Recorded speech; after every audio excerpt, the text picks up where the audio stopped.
Sorry, Bill. I don't know how much longer I can do that without starting to laugh. I know. I was waiting for you.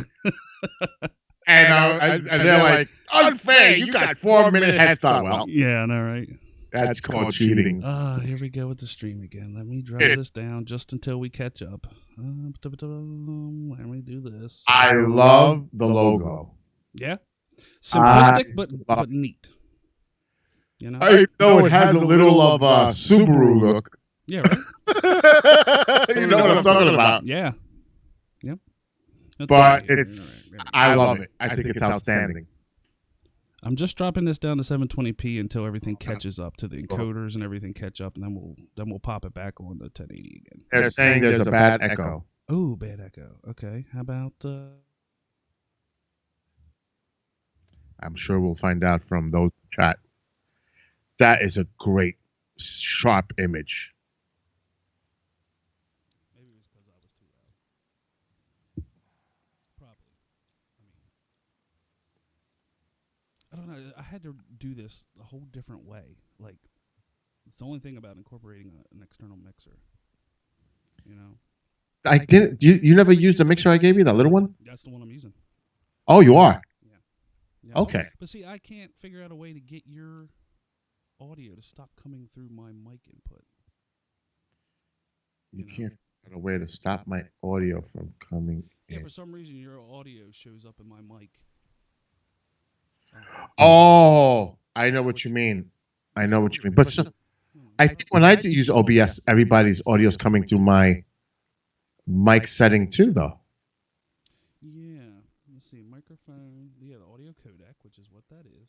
See, it should just be using the microphone. There shouldn't be nothing. Oh, you know what it probably is? Because I'm running it. I think I know what it is. Hold on. Wait, this wire. That's not audio, maybe? No, I think it's. Oh, bear with me, people. This might go very bad. You might be by yourself for a second there, Bill. Oh, yeah, it's saying they can't hear you. They can only hear me. Okay. I mean, I can make it so they can hear me, but then we're going to get an echo. I bet you. No, sort it out. Do what you got to do. Yeah. Anyway, over here, we have gusts up to 50-mile-per-hour winds till 2 a.m. It is terrible outside right now. Scary, actually. Yeah. And I know you're listening. I know you're setting up the audio, but both of us had a very interesting early morning, I'm sure, today. We woke up to tornado watch and alerts. I was like, what is going on? It's crazy. It really was, and it was all up the whole entire East Coast, pretty much. It was terrible, and there was tornadoes in Texas. I think 8 people lost their lives. I mean, I'm telling you, Keith, I don't know about you, but you could hear in the distance the winds coming before they actually arrived. You could hear the howling coming, like it almost sounded like the freight train sound. Yeah. Before they actually hit and you seen trees moving, you could hear the wind coming from the distance. It was bizarre. 4:30 in the morning. So I was not going to Echo. I'm still figuring it out. Echo Bill is back. Hold on. Okay, I'm going to try this. I might just die for a second, but we're going to figure it out. Okay. Okay, now I can still hear you. Okay. And... Oh, wait. Go ahead and talk. I'm here. Well, it's still coming anyway. Through. While you try to sort this out, because you're going to have Mark on a little bit as well, so you might as well get this sorted out right now. Yeah. But, when I got those alerts this morning on the phone, because the phone woke me up, it was making all this alert tones. And Mom woke up. She says, Bill, there's a tornado watch, and they're saying that we're going to get some bad storms coming through. I was like, oh, here we go. Right in time for Pine Bush again. We're going to get wiped out by tornadoes like last year. And I'll tell you, those winds were scary. I was checking my gazebo and everything else, my furniture outside. I was waiting for all that to blow away and find it in somebody else's yard because it was bad. Yeah, I can. Hey, you guys can't hear him, but I can. He's just trying to sort this out, the audio issues, so bear with us. Keith is working on that. In the meantime, some great images coming in from Paul in Miami. Look at that. That is incredible. Look at that. I mean, he is really zooming in to the surface. Oh, I mean, you know, I was thinking the Israeli lander that they lost communication with, an engine failure like 30 minutes before it was supposed to set to land. Is that, do you know what region? I mean, it's obviously we're not going to be able to see that. We can't even see our own landers on the moon with Earth-based telescopes. But do you,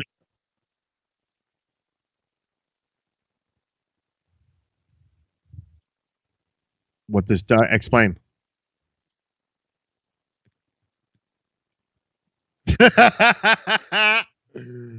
Wow, look at that. Anyway, they say the sound is better now. Can you guys hear Keith though? No Keith. No Keith. No Keith.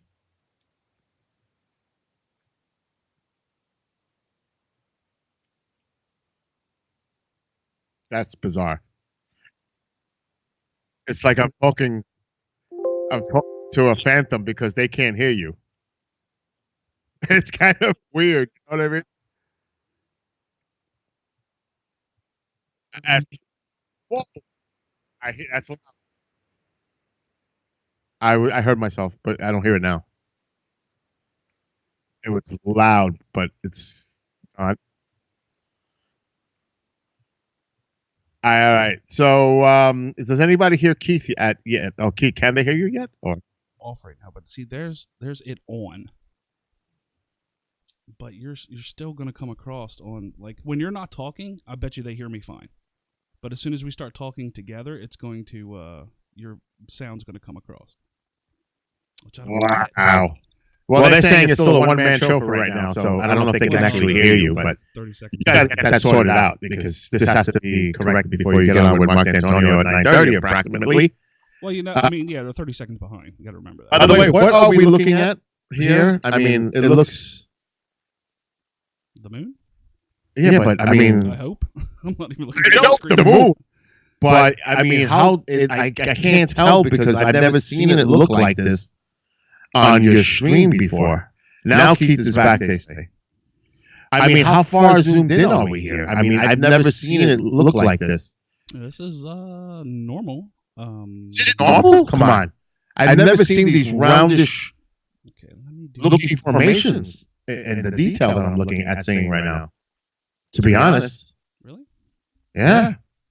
I've never seen it like this. I mean, he's really up close, it looks like. Maybe it's been a while since I've been here.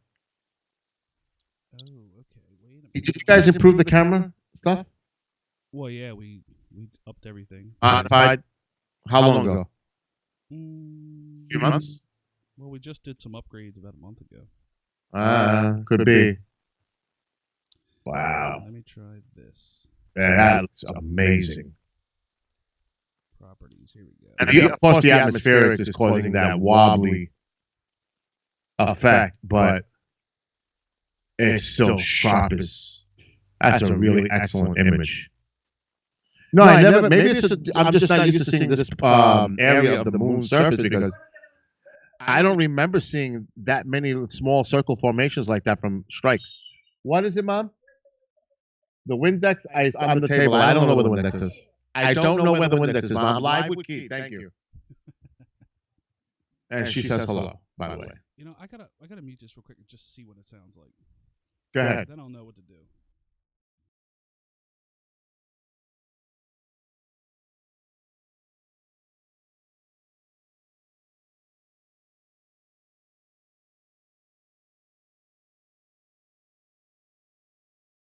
And see how it's sounding when he was on until he just muted himself. I get it. And now he's back. The only thing I can think about doing is maybe because it almost sounds like a YouTube echo, but none of my YouTube volume is on. So Gotta be OBS. It has to be an OBS thing. yeah, Now that's something I'm familiar seeing on the stream. playback. Okay, let me set you. Come on, zoom in, Paul. You're probably listening. Get in there. That is nice. There you go. Is Paul coming, by the way? Can you still hear me? Yeah, I can still hear you. Is he coming for Pine Bush? That's the plan, as far as I know. I mean, the guy, he's a busy dude. I know he's got a lot of responsibilities there in Miami too. Yeah. Oh, nice. Nice. Let's see. Speakers. Oh, we don't want that. We want this. Oh, that's just awesome. Okay, set default. Okay. Look at that. You can see the shadows and everything. But why won't you get off? Look at that. Oh my, that is outrageous. That is just simply outrageous. Wait till he really goes in. Really goes in? He's in there now. Not really. He could go in more? Mm-hmm. And tonight's a pretty calm night, so he might. Well, it doesn't look like this. It looks like he's got absolutely clear skies. All right, they're saying echo. Echo is still what they're hearing. I don't know.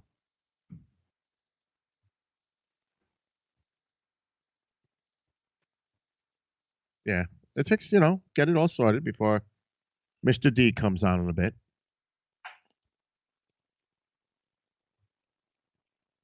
I've had that issue too with OBS, and then I had to go in there and put monitor only or change one of the settings in the audio settings. No echo now. Can't hear you though. And Dapplebens, of course, telling them that you're still working on it. All right, there's more people saying no, echo is gone. Echo is gone, so leave it alone.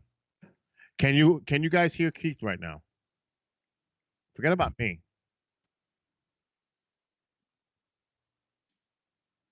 I'm not worried about me. I'm worried about you. Can you guys hear Keith?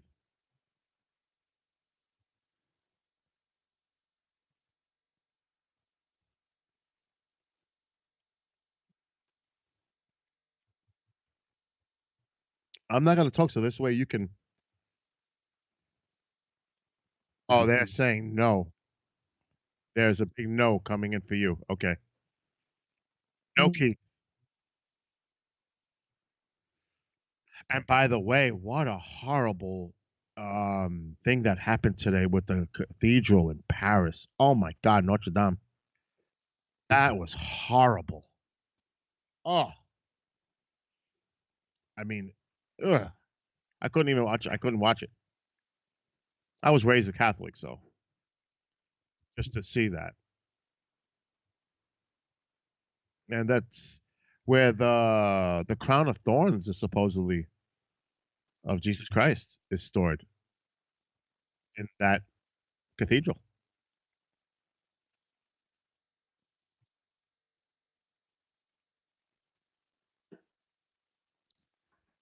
And hello to everybody in chat while Keith is doing this. You have Progressive Psyche, Voodoo Tube, John Bigman, John Brown, the old Kahit. I hope I said that right. Nadim Khan, Lisa McKay, John Gamiliano, Brandy, Mr. Bone Dangles, Derek, Captain Will, Charles, Voodoo Tube. Let's see. Did I miss anyone? If I did, I apologize. Glad everybody's here to watch the moon stream. Well, of course, Paul doing his magic in Miami with the telescopes, and Keith working his magic behind the scenes, getting this all put together for all of us in the great state of PA, Pennsylvania.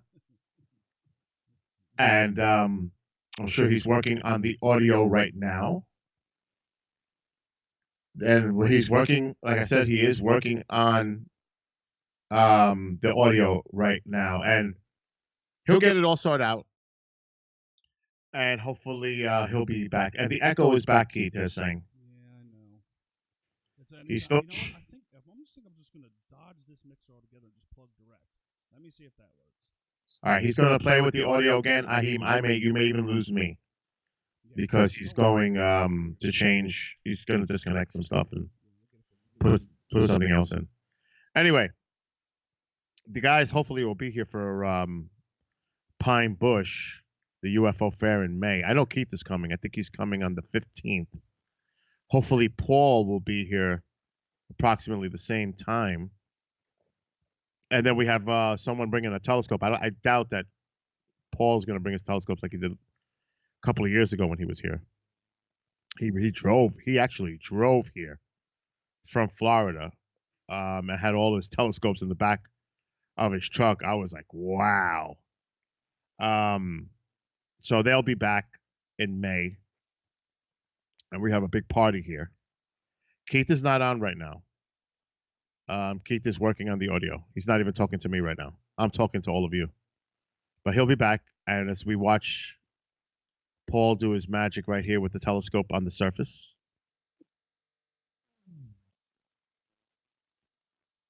And what's up to Tom D? Tom D. Yeah, he's one thing. These guys are very dedicated and passionate about what they do here, and I'm telling you, they put a lot of intensive work providing this for everyone. And I don't know if a lot of people realize, but this is also a lot to do with funding. It takes a lot of money, folks, to buy the equipment necessary to do a high quality stream like this. It's difficult for me just with a simple camera that I use for my wide view sky watches. Can you imagine with the equipment that these guys have to purchase and keep up with the camera equipment and the streaming equipment? I mean, this takes a lot of dedication and passion. And I know they love doing what they do. So I enjoy watching this too. See, what I do is I don't know if a lot of people have their TVs connected as their monitor, but on a lot of cable providers, you have a YouTube channel on your network, and you could be sitting back and watching this through your cable system, and if it has the YouTube channel on it, which mine does, Verizon. So I could sit back and put on my Verizon and watch YouTube on my TV and lay back on my couch or my bed and watch the stream and see this beautiful view on a 65-inch TV. It's amazing. It's absolutely amazing.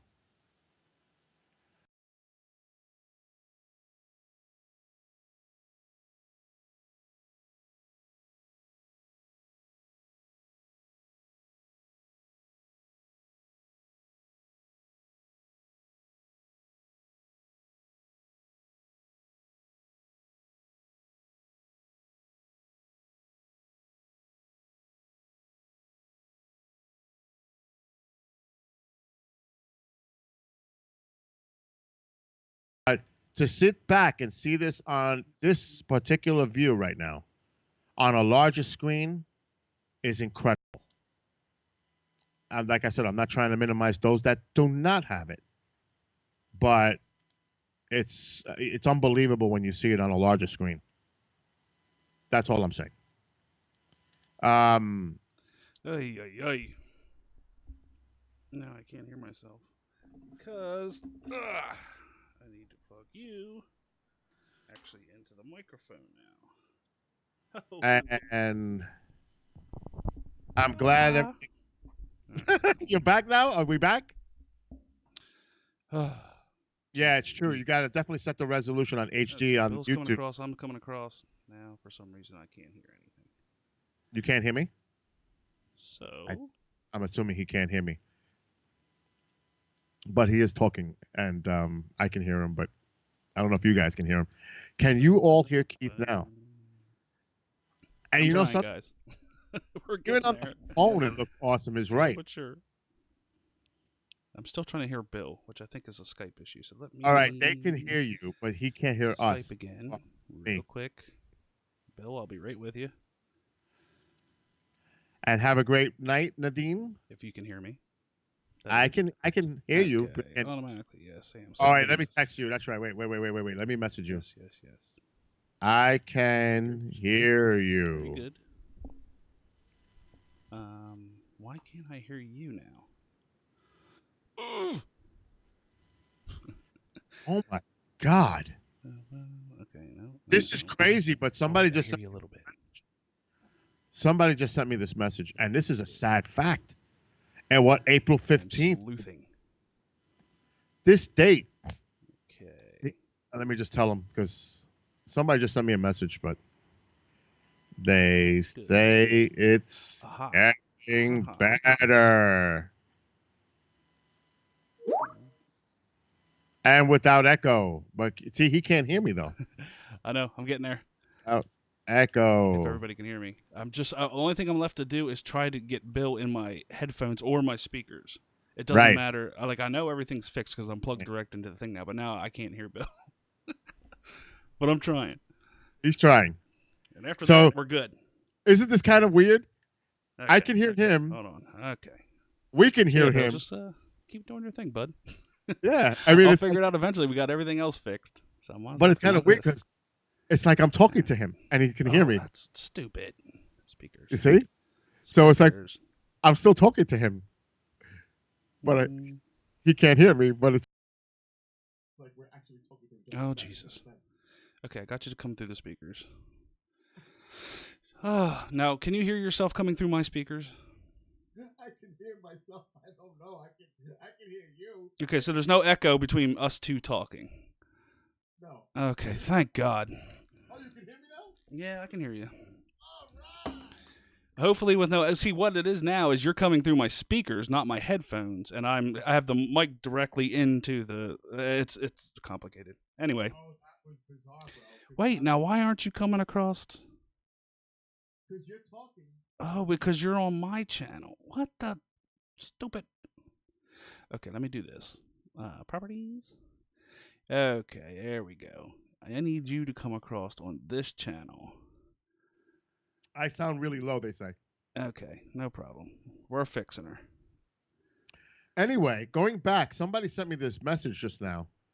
April 15th is a day for mourning so much loss. I didn't realize this. In 1865, President Lincoln passed away after being shot. In 1912, the Titanic sinks with the loss of hundreds of lives.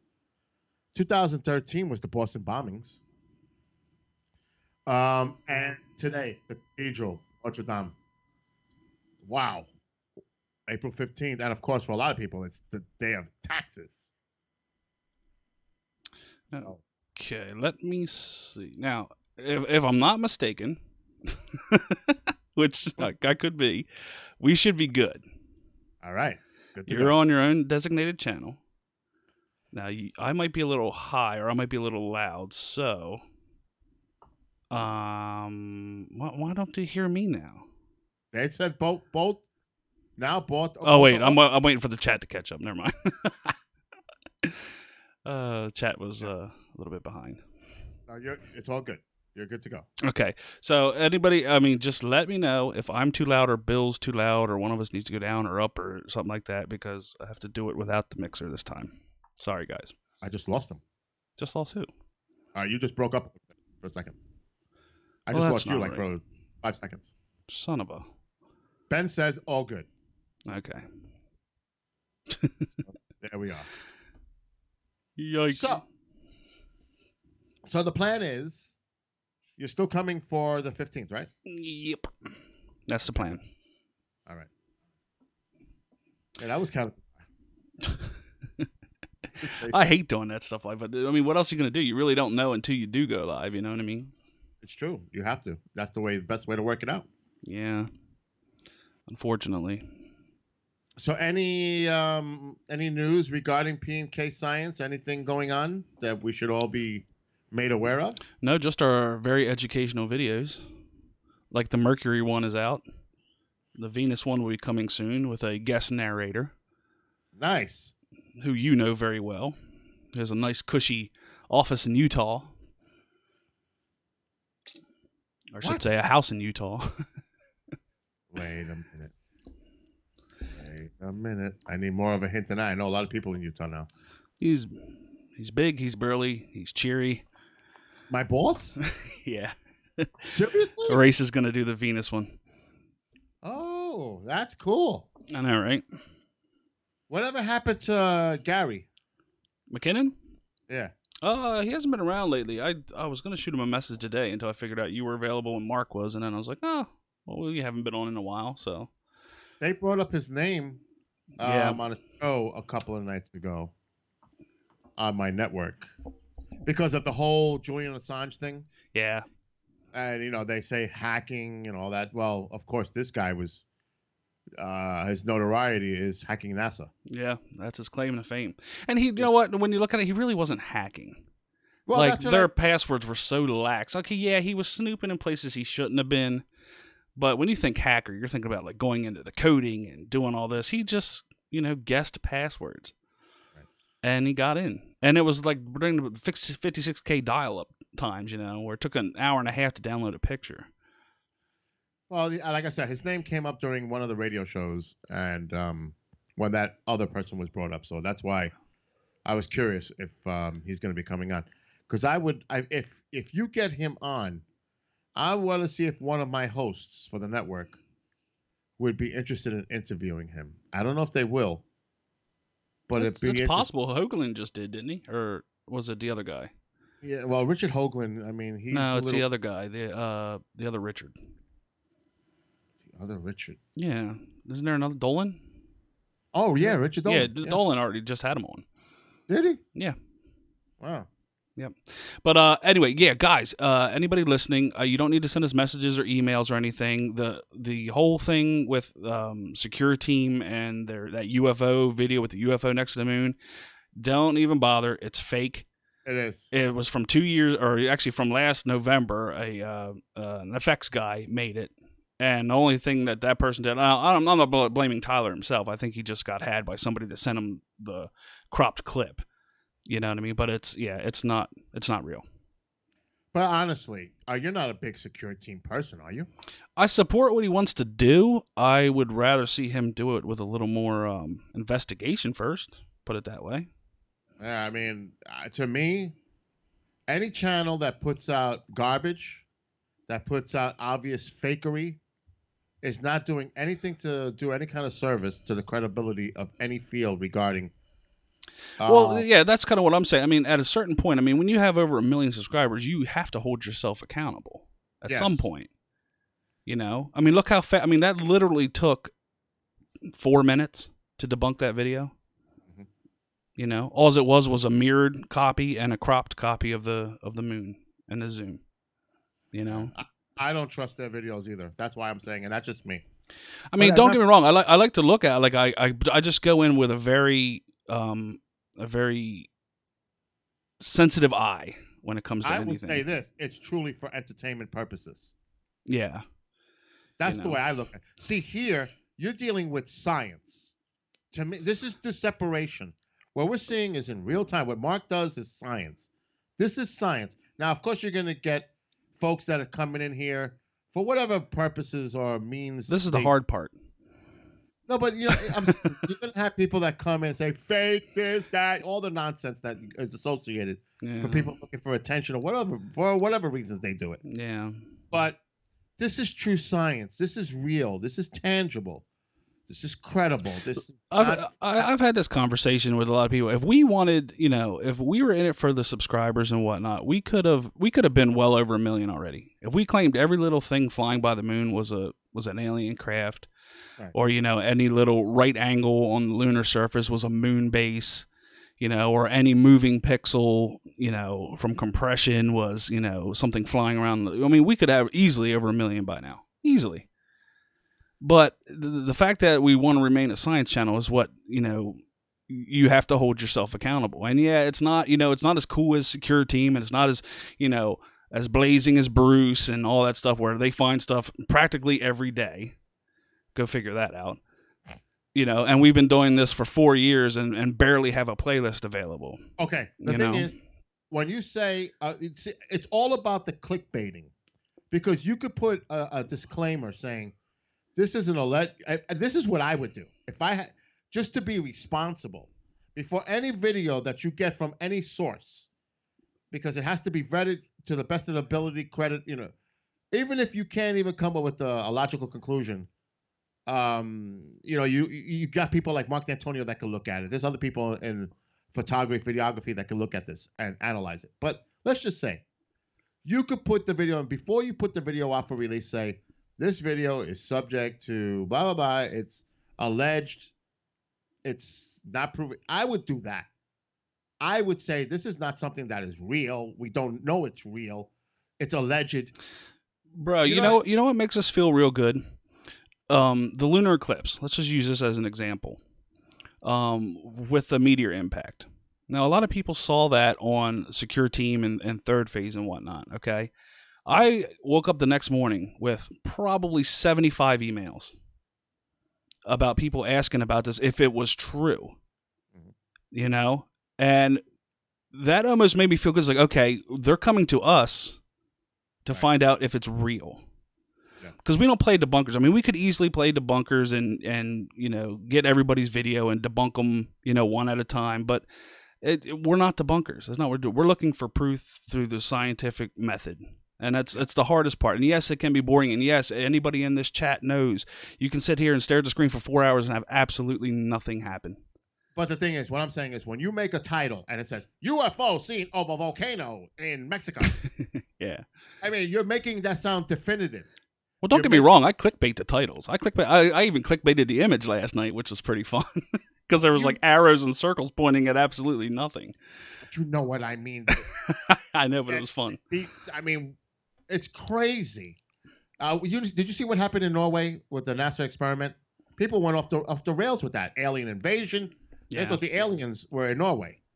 Yeah. And it just went out of control really fast. Just like the Norway, hey, coffee, be right back. Was that you or Paul? That's Paul.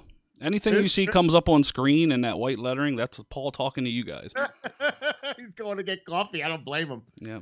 He doesn't have a lot of text area there, but usually you'll see him put coffee, be right back, or seeing is crappy, or you'll see him put something up there. He has ways of communicating with you all. But you know what? Like, we're watching this one, not necessarily real time, because of course there's a delay on YouTube, but if something were to come across, at least we could say, well, this is actually happening. It's not photoshopped. Yeah. As a, you know what I mean? And then you can go back and analyze it. And remember what happened a couple of years ago, and your stuff was put all over the world and taken from your channel, and you remember that? Yeah.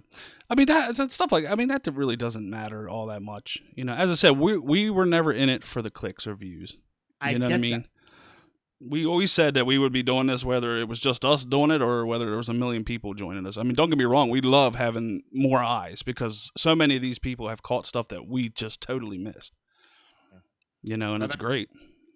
There's some eagle-eye people out there, man. Let me tell you. Also, with this audience, it's just like any other, like Mark's channel or my channel, to a lesser degree, because, you got a lot of people that are interested in the moon and watching this. But you have a lot of witnesses here. Exactly. Well, that's why we do it live. Right. We do it live for the simple fact is if something does happen, we can go back and nobody can say, oh, it just happened in there. You're making, we do it for the simple fact is you can go back to the 5-hour live stream, to the timestamp that was on screen and see it actually happen when it happened. Even if I take it and isolate it in a video, you can always go back to the live stream. Exactly. And that's the point of doing things live. As soon as you, like, if you're out recording the moon and something happens, and as soon as you take that memory card out of your camera, you have a thing called compression, which automatically you lose 50% of your quality. It doesn't matter. As soon as you upload it, and as soon as you pop it into Photoshop, guess what? You lose more quality then. And as soon as you start placing filters, you lose more quality. And guess what happens? You start losing pixels, and then you get moving pixels, and then you get compression artifacts are the number one cause of people seeing stuff moving on the moon. I hate to say it. Even the transformation from OBS to YouTube itself. Yeah, it's unbelievable because I know what you're seeing on your screen when I'm doing Skywatches on my end, and I see what OBS is showing me on my screen, and then I look at YouTube and see what's actually being shown. Yeah. It's not even close. I'm like, wow, you lose so much. Yeah. So, I mean, if we were to actually record these and upload them, the quality would be superb. But that's why you get this pixelation and stuff. It's just because of the encoders and stuff that you have to use to send it through to YouTube. Right. You know, but we have raw image copies. I mean, we save on HD, a lot of HD. And it is live. That's the benefit. It's live.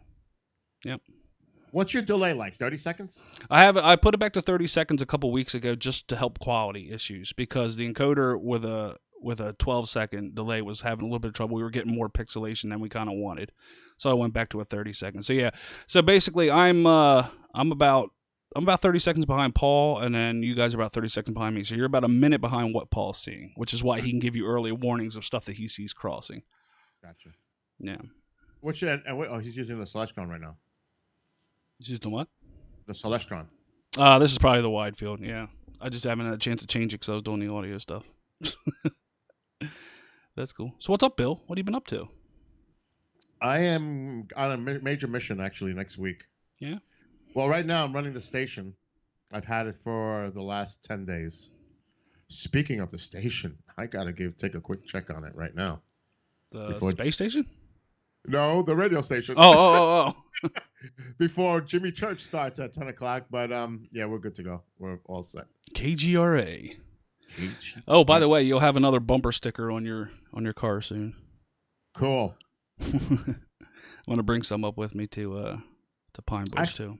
Mark is gonna be if you're streaming Friday night. Mark is gonna be on with Don Ecker as his guest on Friday, 8 Eastern, our time. Nice. So he'll be on with Don. Mm. But next Tuesday, I'm going to Massachusetts. I'm going to the UFO Monument Park, Tom Reed.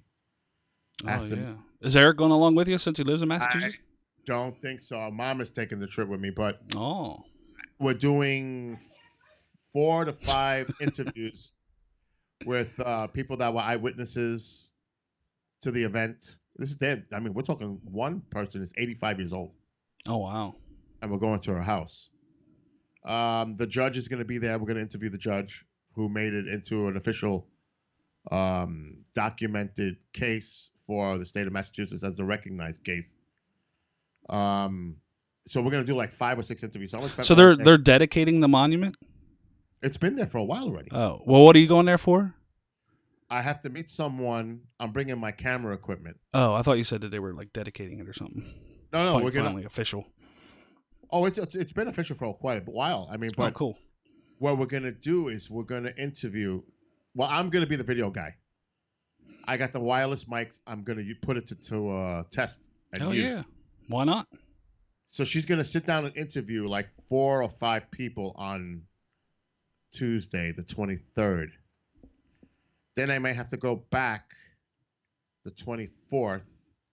Then Tom Reed's going to Rhode Island for something. And then on April 29th, ABC News is going to go there. Go back the 29th of April. The news channels that can just make funny, passive jokes. Well, you know. What happened in Massachusetts 20 years ago? Giggle, giggle. I thought you were going to say stays in Massachusetts. Yeah. But, yeah, I got a lot going on with that. I'm going to be busy. But then, you know, I got to prepare for everybody coming here for Pine Bush. Yep. Well, you've been preparing in Rat for like last 2 months.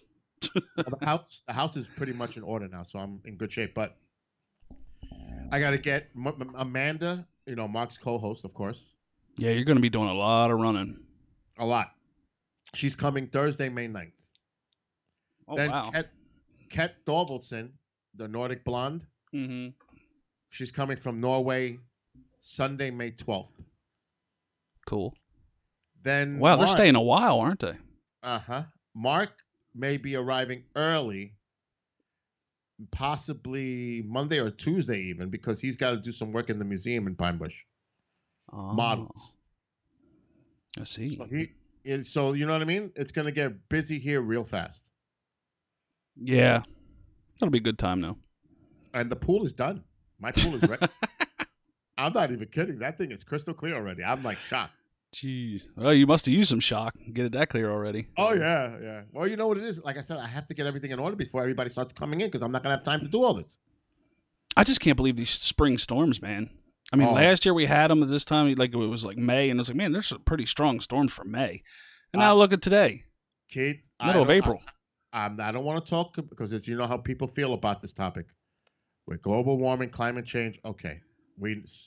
Depending on the person you talk to, you're going to get their perspective and you're going to get their opinion. And I'm not going to get into all the politics of it all. But I will say this. In the last 5 years, since I've been living in upstate New York, and I've been living here for almost 15 years, coming from New York City, I have never seen the weather so extreme and change the way it has in the last 3 years. It's scary, bad. We're getting frequent tornadoes up here, which never occurred. Yeah. Not to my memory. And now every time there's a front coming through with thunderstorms, I'm scared. And we get tornado watches. And they're not just thunderstorms. They're like thunderstorms with like some oomph to them. Like that's what winds I'm saying. And frontal winds. It's crazy. What happened this morning scared the heck out of me. I actually had to get up at 4:30 and then stay up because I didn't know what was going to happen. Because there was tornadoes being spawning. They were spawning all along this line, this front. Well, Dee Dee said, or like her mom or somebody down in Philly got the alert, and I'm west of Philly, so they didn't give us one, but we did get winds. I remember waking up just hearing the winds. It was crazy. And last year we got hit with the tornadoes. We had to cancel Pine Bush. Yep. I mean, and like I said, I'm just saying, it seems like the weather has been getting more extreme up here. Well, I hate to say it, but that tornado kind of benefited you this year because if it didn't hit last year, that this year you would, like for this past storm, you would have had a lot of trees come down. Yes. And we had like we had an EF0 last year. It's the lower end. It's just that it seems now that every time there's a thunderstorm outbreak, it's not like these popcorn cells or, like the thunderstorms that would come through. Yeah. Now it's like these huge fronts, these bow echo effects. Yeah, just following along the stream, and then you get that wind shear loft, and it's just crazy. Exactly. And I'm like, oh my God, you look at the radar. I don't remember seeing a radar lit up red, intense with severe thunderstorms going a stretch of maybe 1,000 or 2,000 miles. I'm not joking. If you saw last night's radar, this thing went from upstate New York all the way down past like the Virginias. What? It was being fed through the trough that was running through Miami. Yes. Through the Gulf of Mexico. That's where it was pulling all the moisture from, which is why, Paul last night had to, And also it was a branch of that bomb cyclone that went through the upper Midwest into the plains as it was going into Canada. This was the front that was strewing around it. It was streaming around that system. It was bizarre looking on the map if you looked at it. Yeah. It was massive. It was crazy. And this is the thing. The storms look like they're getting larger.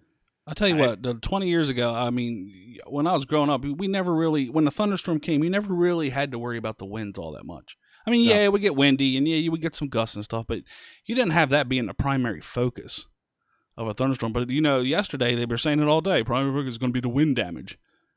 Well, and it's what? In the middle of April? We have 50 mile per hour gusts right now. We have a wind advisory till 2 a.m. That's why I'm not streaming. It's clear, but it's very windy out. That's about right because we're finally calming down now. See? Yeah.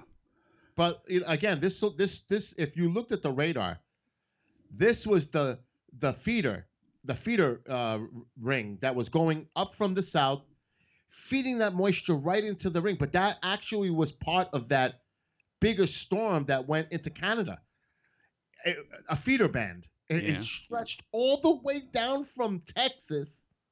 It was crazy. All the way up. It was I couldn't believe my eyes when I was looking at the radar. And then you look at some of these super typhoons that have been hitting Asia. Yeah, man. Even Australia. That scares me with that Fukushima thing, man. It's sitting on thin ice as it is. Exactly. And that's the thing. I mean, it only takes that one. And there's going to be a big thing on, I think it's HBO. It is HBO because when I was watching Game of Thrones last night, which was awesome. We were streaming. Yeah, I know. You messaged me, and I wasn't paying attention because I Yeah. was watching Game of Thrones. But they're gonna have a miniseries on Chernobyl, Yeah, I saw that. and that looks actually it looks like it's gonna be very interesting. Yeah. By the way, for people asking, those mounds in the center of the craters, they're huge. Yeah. Like that one we're looking at now is probably, I'm going to say probably about 15 miles long. Maybe a mile and a half, 2 miles high. They're huge. Look at the shadows. Look at that. It's just an awesome view. Look at that. Yeah, he's creeping. And Paul, if you can hear me, Mom and I cannot wait to see you. You better be here for Pine Bush. Threaten man. Can he hear us? Oh no. I don't know. I don't know if he's. I told him you guys were coming on, so I don't know if he's listening or not. Sometimes he does. But yeah, I'm very concerned now. Every time I hear like there's thunderstorms coming, I'm serious, Keith. Yeah. I get nervous. I really, generally, and that's why I chop down a lot of these trees around my property. Well, let's talk about some good news anyway. What a week for astronomy last week, huh? Oh, the black hole. Well, Mark and Amanda and Daryl Mason, they did cover it on not only the black hole, but the SpaceX rockets. Oh, that was awesome! And the first time they landed, both of the three, the main body, and the two rockets. Yeah. Down. That's the first time that all three actually came back and landed successfully. And our buddy Astronomy Live down there, another guy in Florida, he was actually there at the launch and used the UFO tracking software that he made to actually track the rocket. Really? And he tracked the stages all the way back down to the pad. And then, of course, Red's Rhetoric was there to film it from a wide field angle. It was great. But you want to hear the crazy thing that this rocket system that they're using, the heavy, it's going to be obsolete. Figures. They're making the super heavy. Oh, lovely.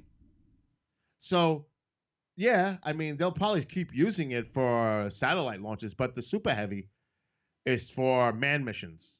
It's going to be it's going to hold a, because this actually is the heaviest payload lifter right now, I believe. You want to talk about riding a bomb to space?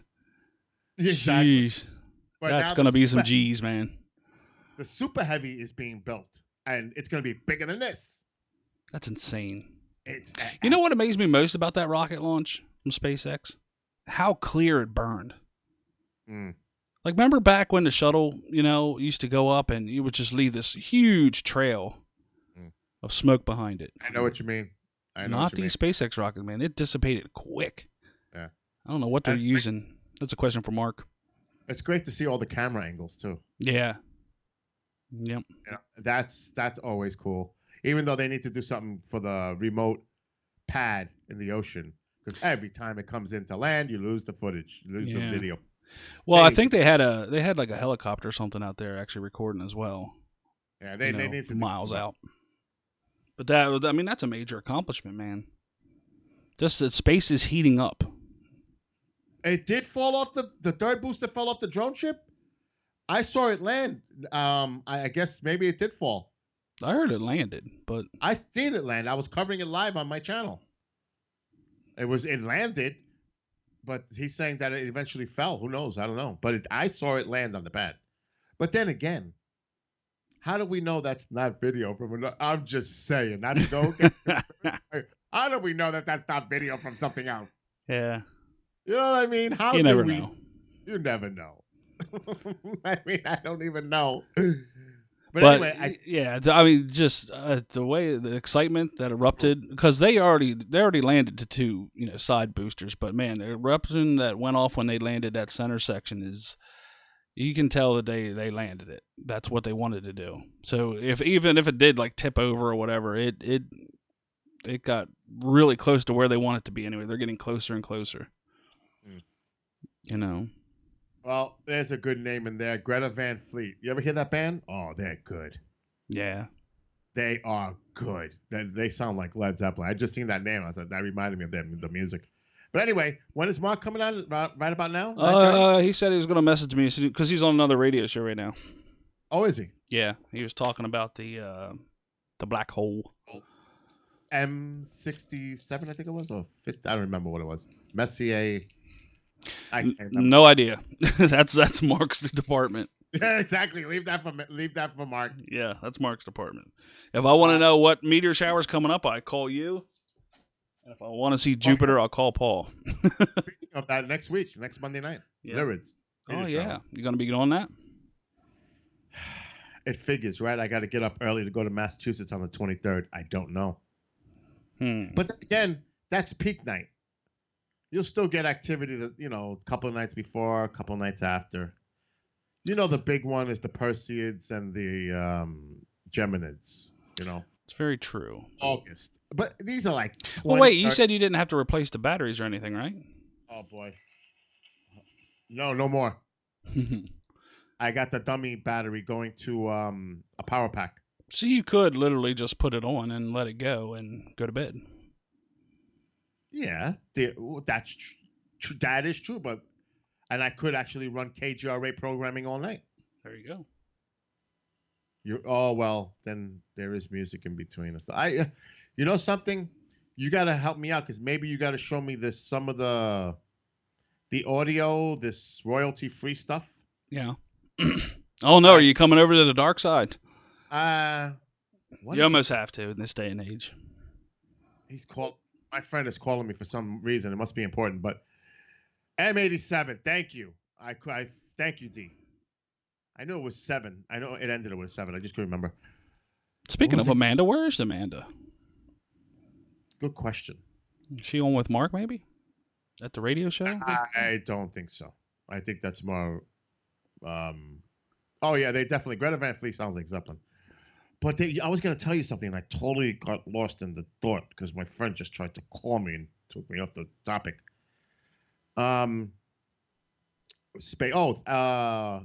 The meteor shower and the music. The only thing is there like royalty-free stuff that sounds like more like heavy rock? I mean, do they have just heavy rock? Yeah, you can divide it by genres and yeah. Real? Yep. Okay, well, one day during the week you got to show me because if I stream, that's the way I'm gonna do it because I got to get to bed and get some rest. Yeah, and then you can download like say 50 tracks or something and just put it on repeat. Oh, okay, good. That's good. Or whatever. Depends on how many you want. I mean, right now I got it's just under 4,000 tracks. But I don't want I like me. Yeah. I like I can't deal with that other stuff. But if you don't have like a compilation, or do you have them all individual? Well, I have different music set up for the stream. Like I don't have it set up by genre. I actually just have it set up by date. Okay. So, yeah, you'd be better off just going in and downloading what you want. Well, you got to show me. All right. No problemo. I am going to... Well, I guess I could hang out until Mark is by the way, Tom D, Pretty Moon Views, he'll be having the meteor shower next week as well. So you know. Cool. So he's got a channel. Yep. Have you seen it? I've been over there a couple times, yeah. Let me bring Mark in because he just messaged me. All right, go. I'm going to go. You go with Mark. I'm getting off because I got my friend calling me. It was great being here. Well, hold on. Don't go nowhere yet until I get Mark on. Then you can disappear. All right. That way it'll be a lot easier to, so I don't have to transition or anything. There we go. All right. Now watch. I'll get on with Mark. It'll be a totally different audio setup. I doubt it. Okay, let me bring Mark on. Let's see. Add person to the call. Oh, why do they keep doing this? All right, now they totally switched everything around on me. Bill, help me out here. Okay. How do I add Mark to the call? Just go. All right, let me see your screen. Share your screen. Can you add him? Yeah, but then what happens when I hang up? Nothing. Remember we did that last time. Okay. Yeah. Call him up and then I'll give you the thing on downloading the tracks and then you can give me the hang up you know how to hang up on me, right? Yeah. Well, once I hang up on me. Yeah. Well, you can hang up on us too. Yeah, that's right. Just as long as Mark's in the call, you can hang up and then whenever. And now you got him. He's on with you. Greetings. Greetings, What? Captain. You have reached Mark Dantonio's personal voicemail. Please leave a message, and maybe, just maybe, he'll get back to you. Ooh, And I got a message from So Mark what? Dantonio. Should I leave a message for Mark Dantonio? I wonder what it could be. No, I won't. I'll leave Bill, the what are you I'll leave doing the here? fart box out of it. I'm Oh. chilling with my boy. Nice. Well, you don't need me, man. You got him. We're having an No, Astro Imaging Live party tonight. Yeah. No, I gotta go. I gotta run. I'm getting calls, and just a reminder, Mark, with Don Ecker Friday. Friday. Yes, you're right. And I'm trying to think now. Oh, something. Okay, I should be okay Friday. If you can't do it Friday, I could tell Don for Saturday. No, I agreed to Friday. I mean, the Ozark conference, I was just like going crazy, but I'm fine. All Ozark right. was wonderful. I was telling Bill that I got to hang with L.A. Marzulli for the weekend. It was hilarious. This guy he is truly demented, and we complimented each other on how demented we each are. And he's been through a lot in the last few months. That's for sure. Oh yeah, I mean, during the fires in California, he lost every single thing he ever owned. His Jesus. house was razed to the ground by the fires. He lost every family photo, every book he ever wrote, all the masters of all the books he ever wrote, everything, all his computer stuff, everything gone. He lost literally everything. He had nothing but the clothes he was wearing. Yep. And the $40 million in his pocket. No, I don't know. Well, he Nature. got a lot of help from folks that. Yeah, he did. Yeah. So he. Yeah, I met his wife, Peggy, man. She's great. All right, gentlemen, I'm scrambling. I'm running. Yeah, All if right. you want to come back on, just come back into the call. All righty. You guys have a great night, everybody. And P&K Science chat room. Have a great night. Talk to you guys later. Later, Billiam. William. That's what I call him sometimes. That's because you stole it from me because I'm awesome. No, I said this to guys named Bill years ago. Hey, let me tell you how I just got to watching What on Earth. And I Uh-huh. happened to see a familiar face pop up on there when I was watching it. Oh, I didn't know you were on there. Yeah, well, yeah, I was watching it, and you popped up about something in Antarctica, some holes in yeah. Antarctica or something like that. Yeah. I think there's 2 episodes of season 5 that have come out so far.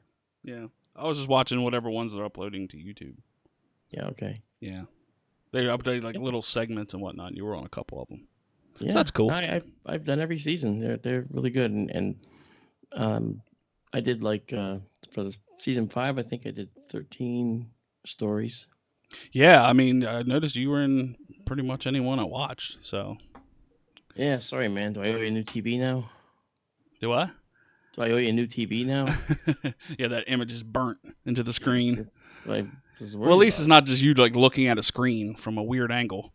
Yeah, that's true. You know, but That's hey. true.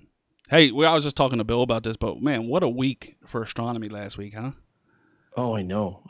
When I did my talk down in Arkansas this past weekend, I basically led with the black hole. You got the I black led hole and then the with black- SpaceX lands. Yeah, well, SpaceX, yeah, the core landed just fine. Yeah. You know, It's I amazing. thought that was crazy. Yeah, it was beautiful. And well, you ended up doing a show right away afterward. I guess that was played on KGRA, right, on Sunday about the whole black hole thing. Yeah, we actually had an impromptu discussion that blossomed into a show. We didn't expect it to. So it was sort of a little sneak peek behind the scenes thing, you know, when we started talking about the black hole, Daryl Mason and I and Amanda, and next thing you know, we ended up having a show that we made without even realizing it. We didn't Wow. even know that we were doing a show. We didn't intend to do a show that way. That wasn't what we intended, but we ended up having one done just by chance. And it was great. That was actually Amanda's idea. It was amazing how they actually accomplished that. Like because everybody was like, we did the live stream here at the press conference, which we didn't expect that many people to show up for, which totally blew our minds. But, you see how people were really interested in black yeah, holes. exactly. And- You know, and- we were and like, oh, just- we'll stream this just because we were streaming it just for archive's sake. You know, okay, archive, we Yeah. can have it, you know, just in case we need clips from it later on. And next thing you know, when it's over, you know, you must have 40,000 people that watch, and we're like, geez Louise. Yeah. I didn't expect all that. Yeah. But a lot of people say, well, just get to the image already, get to the, and I'm like, no, it's like it's actually interesting to hear how they actually did it. Yeah, you know? I mean, That was one of my seeing the favorite image. parts of that whole conference was, them explaining actually how they managed to get this done. Yeah, Making a right, because giant world telescope, pretty yeah, much. 8 different sites, and as the Earth rotated, that makes a small little band all the way across the face of the Earth, and added them all together, and you end up with a telescope that's roughly the resolution of the diameter of the Earth. Yeah. And listen to this. You're seeing an object that is several times the size of our solar system when you see that black donut that you're looking at on the screen there. But you're seeing something that we couldn't have seen before with any telescope. You couldn't have imaged something that big, or so to speak, that small from 55 million light years away. You just couldn't do it. So it's really, really beautiful. You think Einstein's just kicking back with a cigar right now, going, "Yep, told you so." Mm-hmm. Yeah, since the exact image we got very, very closely, if not exactly, matches the Einstein predictive result. Yeah. Including that little that crescent, the brighter area. Yeah. That's exactly what it would look like. The coming towards and going away. Huh? The No, coming that's towards and going away. Photons. Yeah, those are the photons coming toward us. Yeah. Yeah. The brighter section. So yeah, and so what happens is, but see, the thing is, when you look at it, it doesn't make sense to look at it and say, well, if those photons are coming toward us, then is because that ring represents the accretion disk, that's the circling material that's going around the black hole. But wouldn't an accretion disk be kind of a line as seen from the edge? I mean, we wouldn't see a disk like that. See, but what we're really seeing is the result of the gravity of the black hole that is warping space. The photons are following space. So they move in the curved path. They don't have any mass, but they're constrained to move in the space-time fabric. Just But if the crazy. space-time fabric has all these bumps and warps in it, then they're going to go bouncing along and twirl around and do these little curves. And so that accretion disk that you see in the black hole, that shape you see, is pretty much what you'd see from any direction you looked at it. Because the accretion disk on the far side, say it was edge on to us, like a nice edge-on galaxy that we see in SkyTour livestream. Let's say it was edge on to us. The light from the far side goes, say it goes up and radiates away, but from the accretion disk straight up, and then the warp of space is such that the light's going to then curve and come toward us because the gravity of the black hole is so powerful. And so then we'd see light coming over the top of the black hole. Right now, on the side of the accretion disk that's coming toward us, the same thing is going to happen. But then we're going to see that get bent as well, and we're going to see a component of that light also come toward us, but it's going to be higher energy. Yeah. Now, we were looking at radio imagery, remember? So we're actually seeing radio signals, Doppler shifted radio signals, basically. And so the blue shifted light coming toward us, and radio is light, of course. The blue shifted light that we see is also going to be higher energy. And the radio telescopes are very good at seeing those energy differences.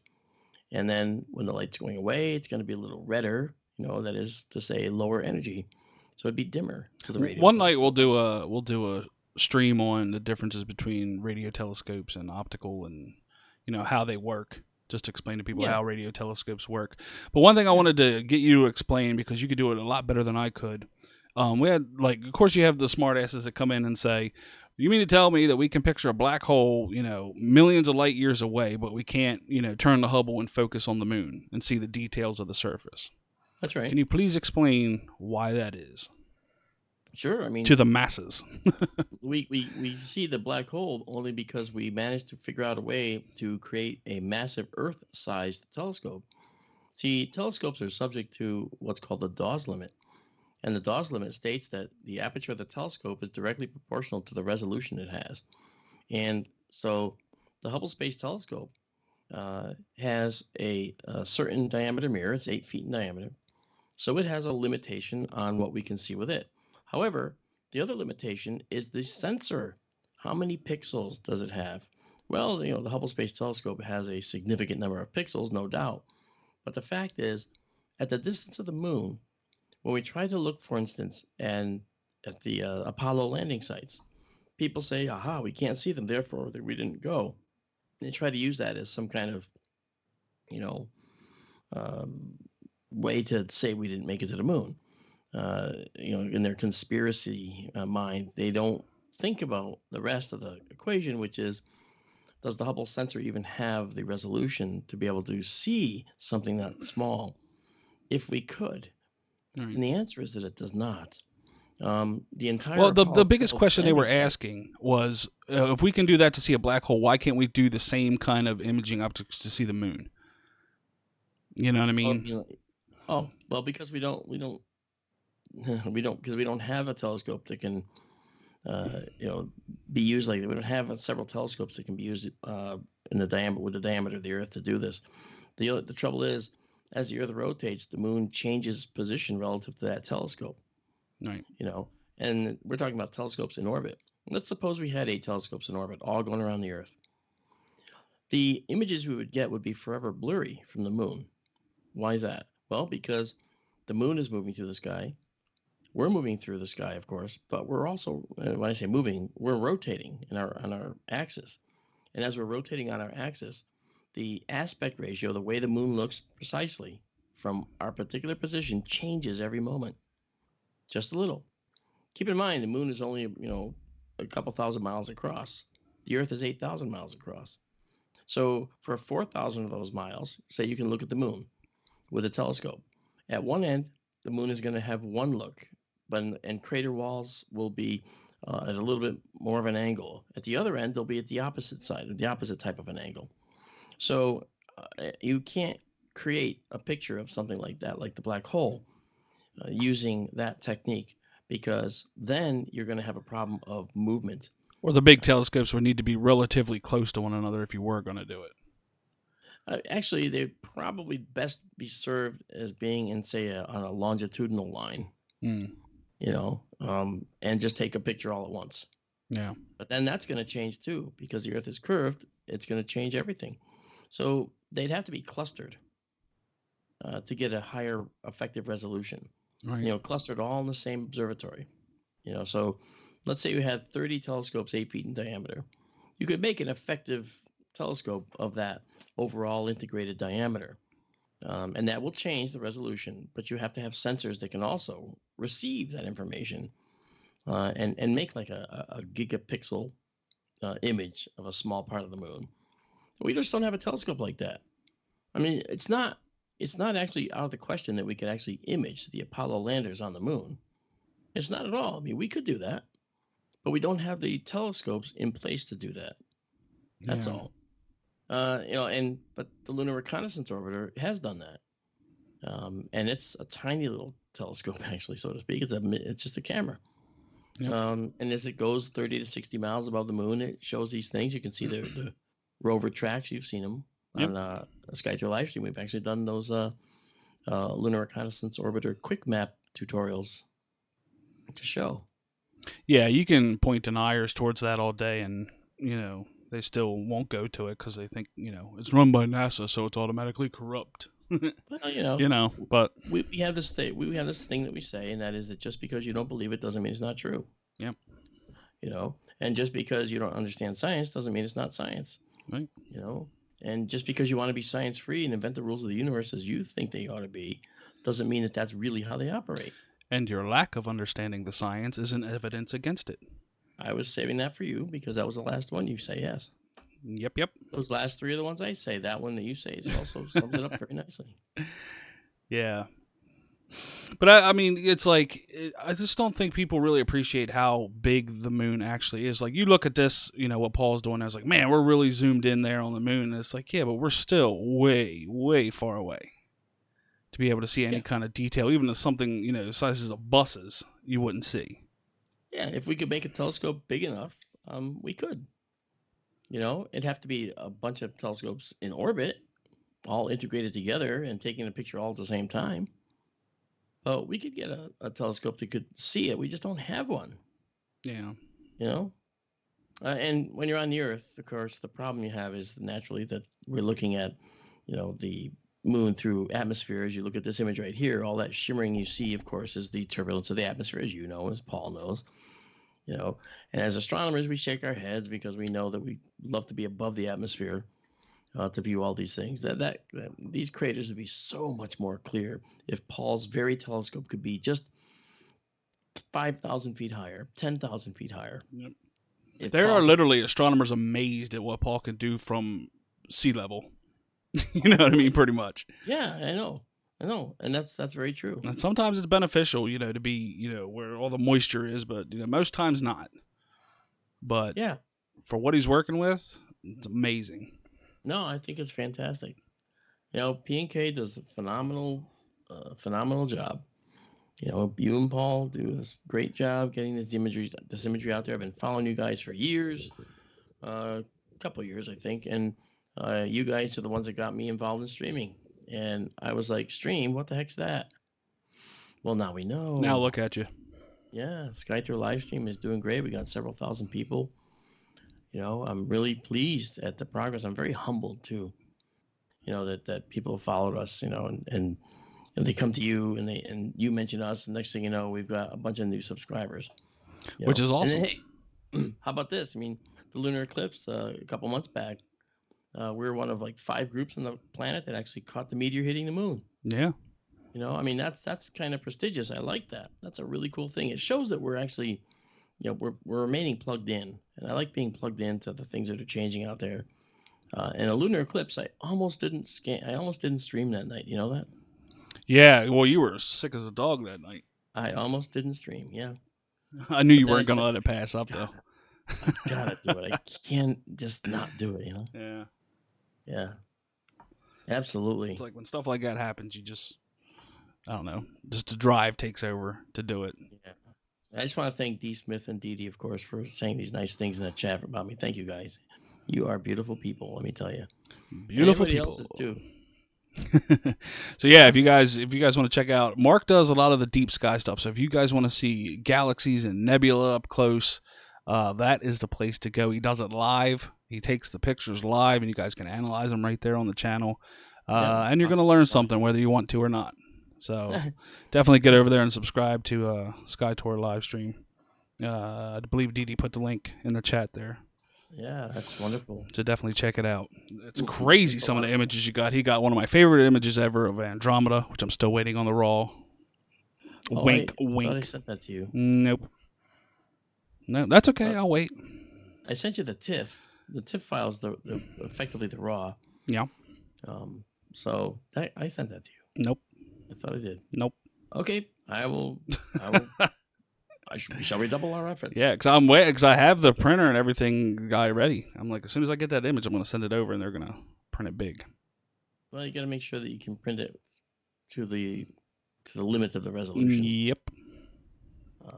And it's not like it's not going to be like poster size, but I think it can be pretty good size. It's still going to be good. It's going to be a good image to have anyway. Oh, I don't doubt it. It'll be fun. It's to add to the collection. I think our Eagle Nebula from last summer was just beautiful. Yeah. You got some good ones, man. Filamentary structure. Yeah, well, you know what it is? The processing you do to the images afterwards really makes a lot of the difference too. Because any one image that we take, it looks great, from raw, but when you process it, it goes from being, great to jaw dropping. Yeah. After you process it goes to jaw dropping when you process it. It's like, wow. You start stacking. Oh, yeah. Yeah. And I don't do that live because I take the time to stack images. And what do we mean by stacking? Okay. See this picture of the moon right here? Let's say you took 25 still frames of this image. Each one of them is going to have a different blur factor from the air that you're seeing, causing the image to just move a little bit. Yeah. But if you stack them all together, that noise gets averaged out, and you will end up seeing a clearer picture of the moon, more data for the little fine details in the crater rims, and you'll actually be able to make a huge leap in detail and final product. Now, we actually have a program that does it already, which is the Planetary Image Preprocessor program.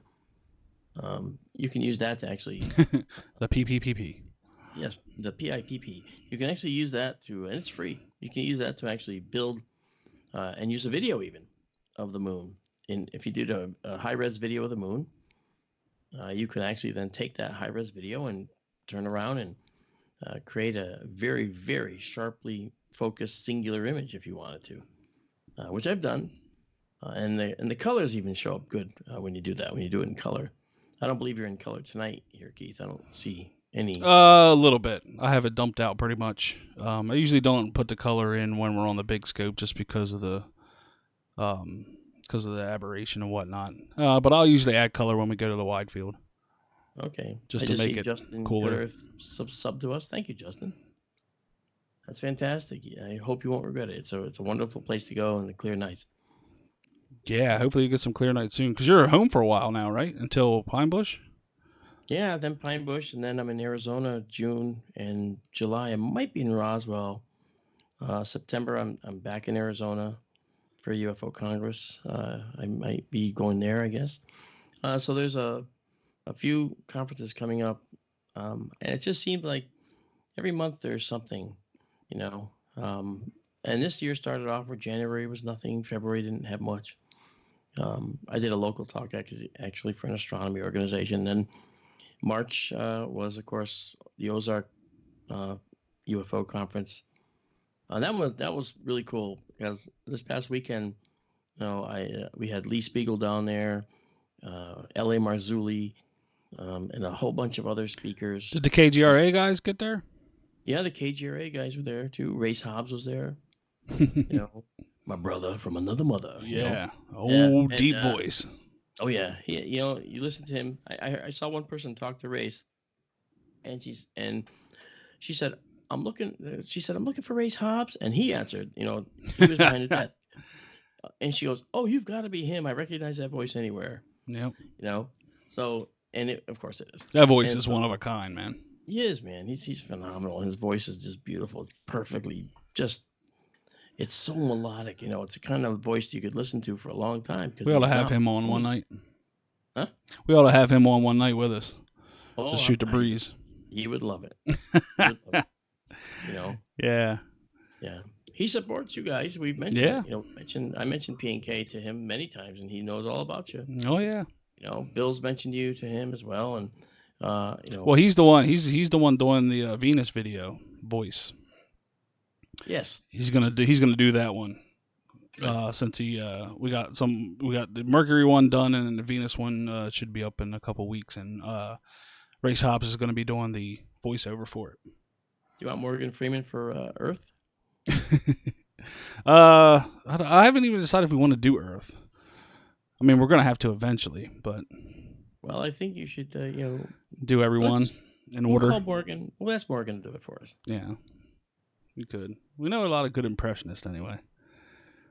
Oh, impressionists. Oh, I was talking about Morgan Freeman. Oh, yeah.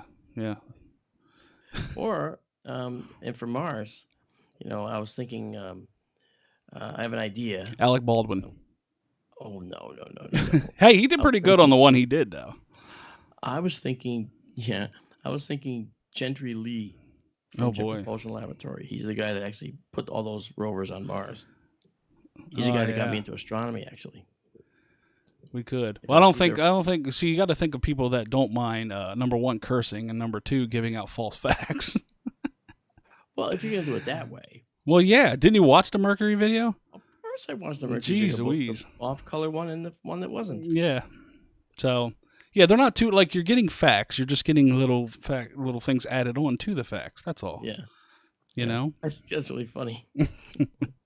Nobody ever gives a damn about. Yeah. Yeah. That's what it is, man. Nobody ever talks about Mercury anymore. I know. Wait till you get to the one of the diva Venus. This one's pretty funny. Yeah. So. John Bigman says it's fake. Not sure what's fake. Maybe he's talking about his body parts. Some body parts. I don't know. I don't know. He was talking about something earlier. I didn't see exactly. I don't know. But look at that. See that right there? That's where Oumuamua was parked before it went zooming by. See that, start- Mark? That's how you start a conspiracy theory. start See the what we rumor, did just guys. there? Yeah. That's where a I Muamua was know. parked. Yep. And sooner or later, we'll have somebody, with the initials BSA, showing an Oumuamua rising out of that crater. Infowars.com, prisonplanet.tv. A Muamua was parked on the moon. Yeah, or he will do it. Yep. You heard It does. It does look like You heard it where here it, first. it looks like where it could be parked, though, doesn't it? Yeah, Just landed there and just kind of sat there for 100,000 years and lifted off. for 4 millennia, and then took off. Yep. Paul's listening. He knows. Yep. Yep. A Muamua. There it is. That's it, Muamua. Paul. You got it. This is Oumuamua's parking spot, Paul. Oh yeah, John Bigman is right. Yeah, I told everybody earlier. If you guys weren't here earlier, yeah, there's no need to message us or email us about the Secure Teams video about the object by the moon. It is totally fake. It was done by a FX artist back, I think, last October or November. And somebody just cropped the video and sent it to Tyler, and Nice it call, got John uploaded. Bigman. Nice call. Yeah. So yeah, proven fake. But hey, That's right. And then we got someone else who says this is Schiller, of course. Schiller. You got people that know what they're talking about, and that's what I like Absolutely. about this community. Schiller, where a Muamua was parked. Oh, what is Schiller. up to every... Wow, for 200 of you watching tonight, huh? Must be a boring Monday night. Welcome, everybody, to P&K. My guest is Mark Dantonio. It was Bill earlier. I'm not sure if he's coming back. He might. You never know if he comes back in. Well, I got to give props to that man.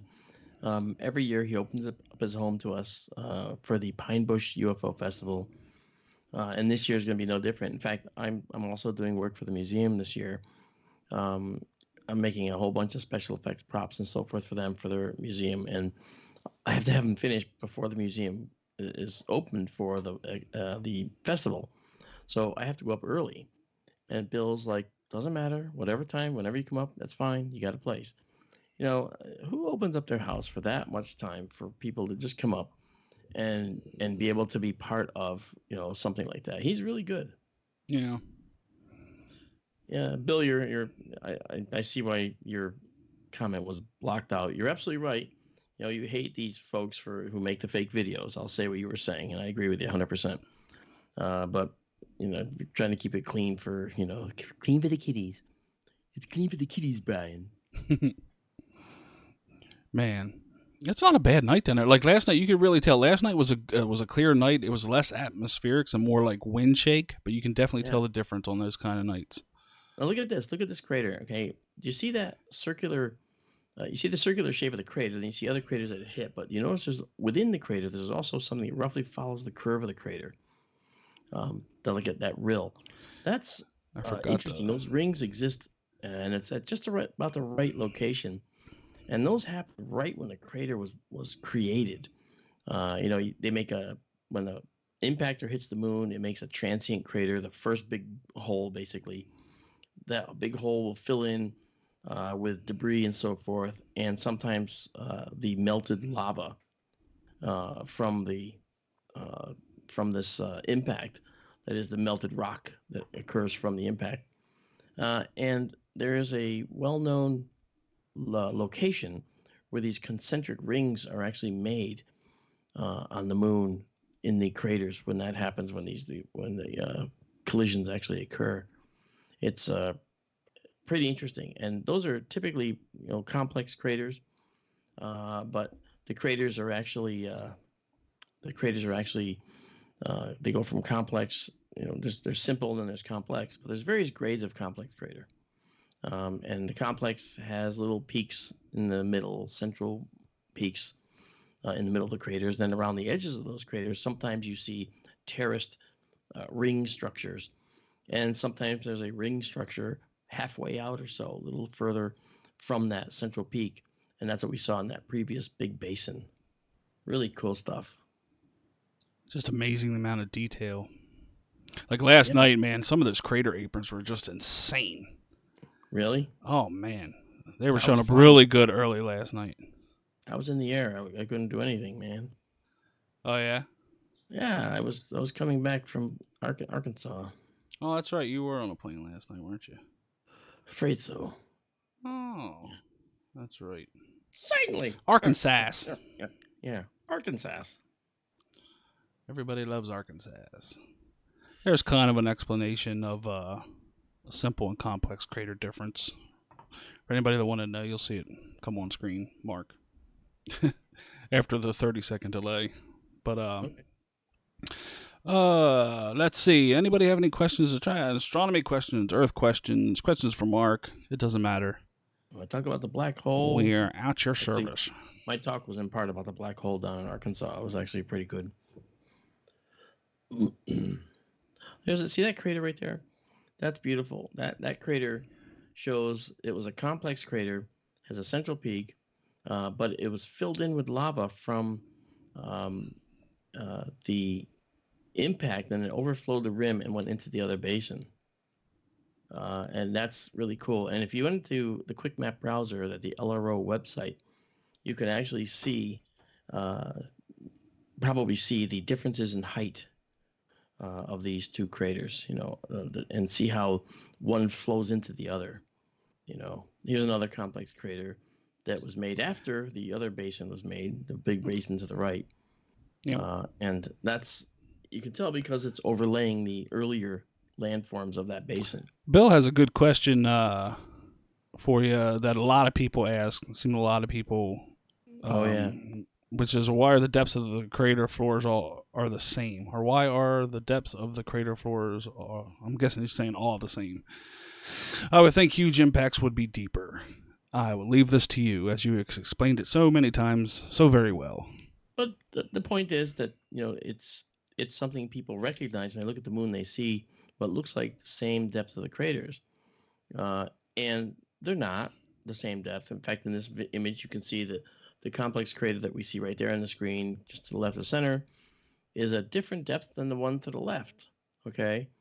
And that's a different depth than the one further to the right, out in the middle of that other impact basin, which itself is a different depth um, than all the others that we're looking at. So the reason that they look like they have the same depth is twofold. Number one, when an impactor strikes the moon, you will find that the floor of the impact location is going to be turned into molten rock, and it's going to flow as lava, and it will find its own level.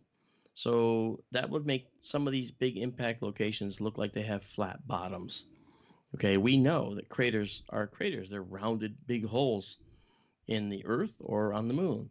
But when they are struck and they turn the rock into molten rock, then what happens is that lava will flow, find its own level, and then cool.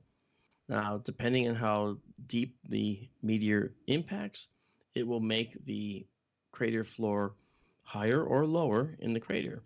Um, and it depends on the thickness of the lunar crust.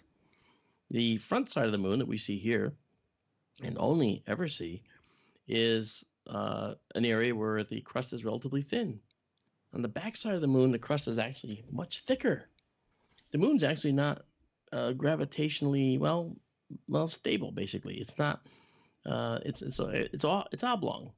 The center of mass of the moon is toward the back side, and that happened after the moon became tidally locked to the Earth, where the same side always faces us. If you look at the backside, there's no Maria, no dark gray areas like we see here at all. None. There's only, actually, that's a lie. There's two. There's Mare Moscoviense and there's Tilkovsky crater. And they're just two tiny little areas where an impactor struck and penetrated enough to cause melting and settling out of the lava. Giggity. But if you use the Quick Map browser, you can actually go through craters that you think look the same depth, and you will see how very, very different they really are.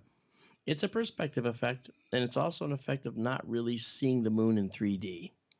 Okay, we're seeing it in 2D on the screen here. It's 2D. You can't see the 3D depth. But if you drew a line right across that big basin and through that crater we see on the left, and then a smaller crater to the left, you'd see three different depths to the craters. All right. And the largest of these basins, you'll find that that line going through the center of them will be curved because it's actually curving around the relatively small diameter of the moon. All right. So, like the Imbrium Basin, you'll see a curve to the line that's measuring the diameter, say, of the Imbrium Basin. And there's tools on the Quick Map browser to allow you to do that. You can pick these tools and basically draw lines. And under that line, you'll get a profile curve that shows up right there on the screen. And you can see just how deep they are because it gives you their depths. So I think you guys should try that. And before you if you decide to take on the conspiratorial bend that the craters are all the same depth, the moon's hollow, the moon's this, the moon's that, try doing the science first and then come back and do that. I really appreciate the question of why the moon craters appear to all have the same depth, because it's actually a common observation people think they're seeing. And I think that that's actually something that gets missed when we learn astronomy and we learn about the moon and so forth. When I was getting my astronomy degree, no one told me that the lunar craters were different depths. What it was assumed you would know that. Yeah, no, but pretty much, people can, assume impacts get to a certain spot where, it just kind of clears house and that's it. There's no going past that point, if you know what I mean. A lot of them look like that. Yeah. They blow everything away and then they hit like a rocky mantle or something and it just completely stops. But yep. you do know otherwise. There was a comment made in the chat that there's always a dark side to the moon, but it constantly changes. It's whichever half is away from the sun at the time. Well, I get the picture.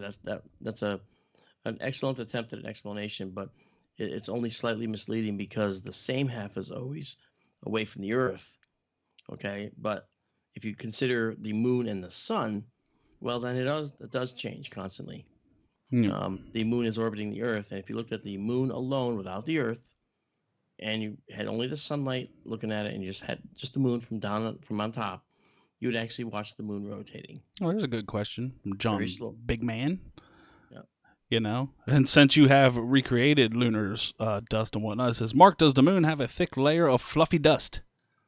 You know what? Yes, in various spots it does. If you look in these mostly the simple craters, you'll see that the simple craters, which are just bowl-shaped depressions where the meteor did not have enough energy to actually plow a hole into the moon and cause shock waves that would fracture the surrounding terrain miles out.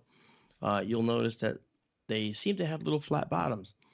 And this is where the crater walls have slumped and the material's fallen in.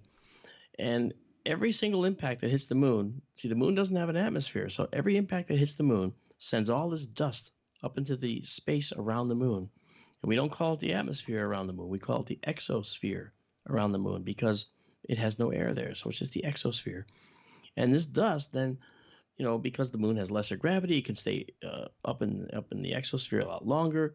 And then when it comes back down, it probably could have moved 20, 50,000 miles actually on the moon before it settles out.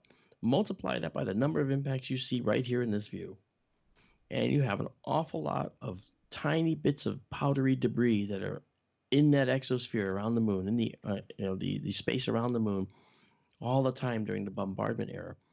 And when it settled out, it depended on the density of impacts in certain places, but the dust became rather thick everywhere everywhere on the moon. So no matter where you go on the moon, even those dark areas that look like they're just slick and dark rocky areas, they're not. That's actually got layers of thick dust in it as well. You know what? By fluffy, I wouldn't say fluffy though. And Keith knows this. Well, I was just gonna say, you know how I know you're a good speaker? Because the closed caption has had you pointed dead on this whole time. Really? Yeah, it's been doing actually pretty good. Oh, very cool. Yeah, very little mess ups. So good job. Oh, cool. Well, I just wanted to say that the lunar soil is actually quite sharp. It's sort of like glass in a lot of ways. And when you actually shuffle your feet on the moon, if you did it, say, in regular sneakers, let's pretend that you didn't have an airless void, and say you had a dome, all right, full of air, and you were shuffling your feet as you're walking across this, say, 100-foot dome. Do that a couple of times, and you will find that you will have cut up your feet wearing sneakers. Your ankles will be bleeding. And the reason is because the moon dust is actually extremely sharp, microscopic pieces of glass in many cases. And that has to do with the fact that it's airless and that the impacts cause melting, which came back to the moon as these cooled pieces of microglass. Now, that's the only part of the lunar soil that I recreated that I did not recreate because I didn't want Silicosis. Yeah, exactly. I didn't want people to get a lung full of glass Yeah. particles. I mean, we shot a Not a commercial. fun time. No, we shot a commercial up at Doug Trumbull's studio where we actually broke many panes of glass. It was actually an ESPN commercial. Actually, Keith, you would be interested. It was for like the Jim Rome show, I think. Nice. And we created the beginning credits. Basically, you see his name, and then all of a sudden it breaks into millions of pieces, and you see reflections of his name everywhere.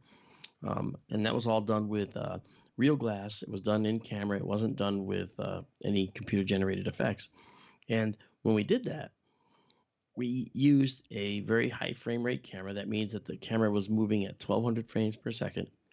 Normal video was roughly 30 frames per second, so you can see the difference.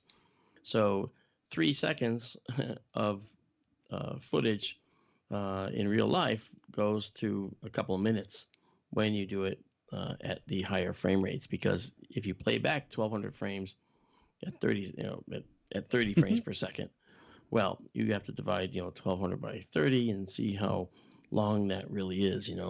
It comes out to quite a while. Yeah. Well, we were shooting these things in slow motion, and in between each smash of these big panes of glass, 36 by 36 panes of glass, we had to reset because we broke about 300 or maybe about 300 panes of glass to get the commercial done.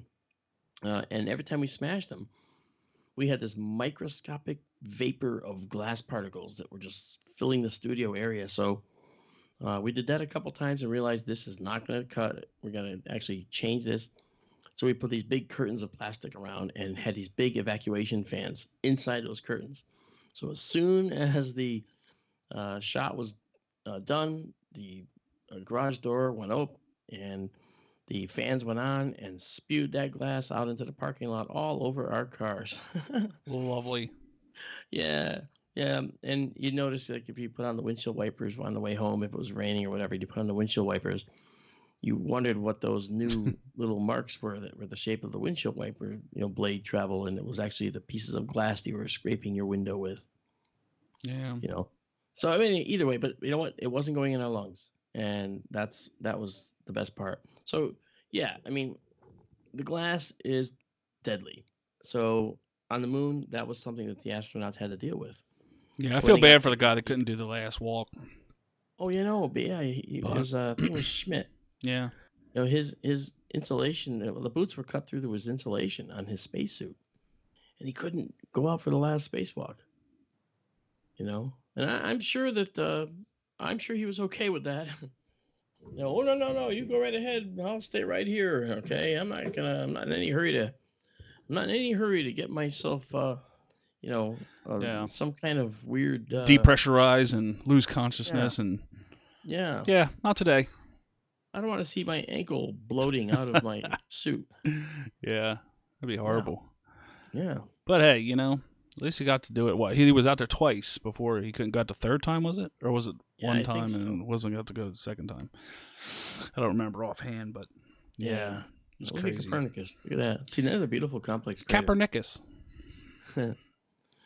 Yeah. That's those crater walls on this are amazing. See, this illustrates a complex crater geometry quite well, because we have this fractured strata out there. We have these beautiful peaks, these multiple peaks in the center, and then we have apparently the flat bottom, but in fact it's really not. If you look at Copernicus on the LRO quick map, you'll notice that's actually undulating terrain, shocked terrain, all kinds of very complicated terrain in there, like little hills and hillocks. It's just amazing. And the crater walls are of course terraced and broken up and fractured. Never mind the fact that the ray structure coming out from Copernicus is quite elaborate. In fact, a couple of the Apollo landers actually landed in the ray structure of Copernicus, and that was intentional. I wonder if that guy knows that he's getting banned with all 5, 6 of his channels, not because of what he's saying, just because he's using all caps. Oh, jeez. Yeah. You gotta love the people that have like 10 accounts. Dee Dee's taking care of him. She's sniping from the side. she said, like, oh, it's like you should have a little gunshot, I thought about it, remember? I did at one Yeah, point. I know. Yeah. But you sometimes can't keep up with them. You'd be like, just all people would hear is gunshots all night long sometimes. Yeah, it sounds like And then friggin' war. You should also have the sound of Dee Dee blowing the barrel off, at the end. So Yeah, That's she's really sitting funny. on the hill sniping. Man, oh man. Yeah, it's a good night. I know we did, because we didn't get a chance to do it on the weekend because you were at the conference. yeah, But that's I'm true. glad we kind of got it in tonight a little bit anyway. Yeah. You know. And Cindy Murphy said she wasn't getting notified either, and I had people just not getting notifications. Well, here's what you got to make sure to tell them. When they click the bell, you have to click all the options because they give you options, and I think there's like 2 parentheses around the bell when you have every option lit up. It's so weird. I don't know why they do that. It's nobody likes it, but still, that's what. So you literally have to click the bell like 2 or 3 times. That's ridiculous. Well, see that, Cindy, that's what you got to do. I'm sorry. You know what? It happened to me. I Awake. went live the other night. Awake. I went live the other night, and I had 3 people. Hold on for a watching. second for me, Mark. Awake. You're looking at impacts now. You didn't need 7 accounts to tell us to look at impacts. You're looking at impacts all over the moon. There's no reason to... There's impacts everywhere. I'm not sure what you're looking at. But I don't know what you mean by show impacts. Maybe I'm paying too much attention to this one person, but... I think that show Just seems- impacts means, can we see something happen live? And the answer is that's actually not a bad question, okay? Because people don't realize, in some cases, that the moon stopped getting these massive impacts several billion years ago. Because they don't have and this isn't their fault. This is just because they're used to the erosion that occurs on the Earth. If they leave something outside, it rusts.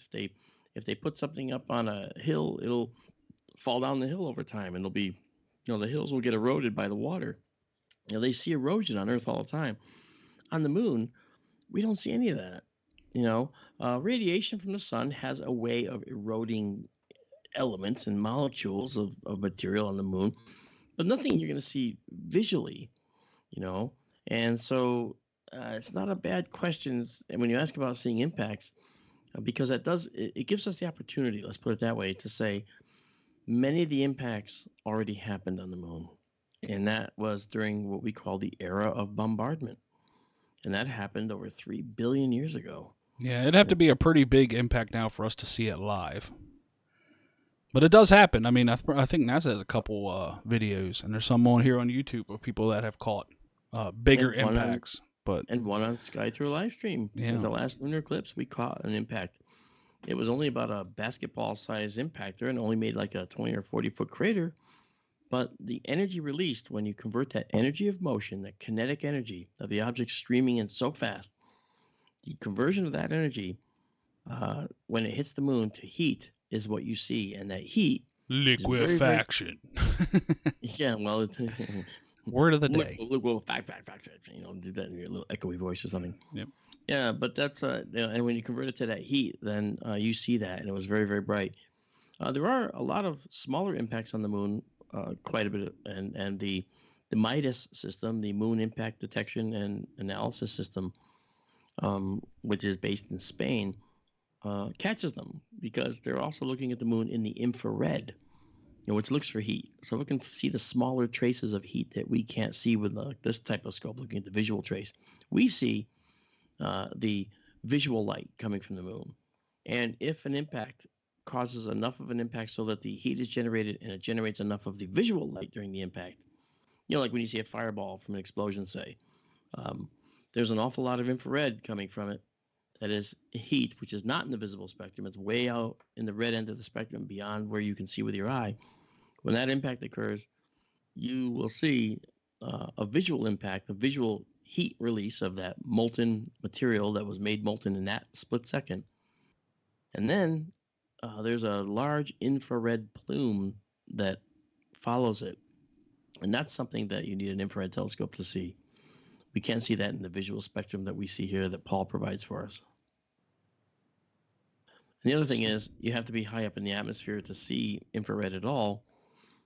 Infrared is very little of it gets to the ground.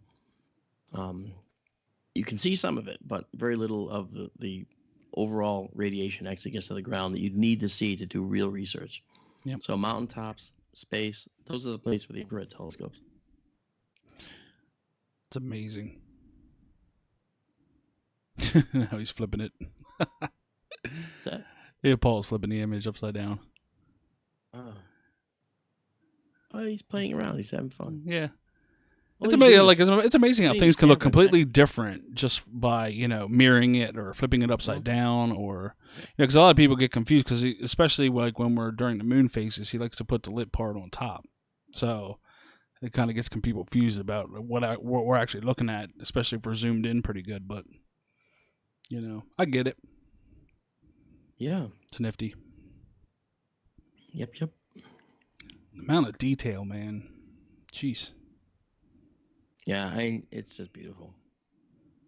I wonder if I can. I want to go into the negative here, just to see what's going on. Haven't done a negative shot tonight yet of Copernicus. Well, the negative shots, we actually used to do that quite a bit. Yeah. And the reason we did that quite a bit was because in astronomy is because negative imagery actually showed us more.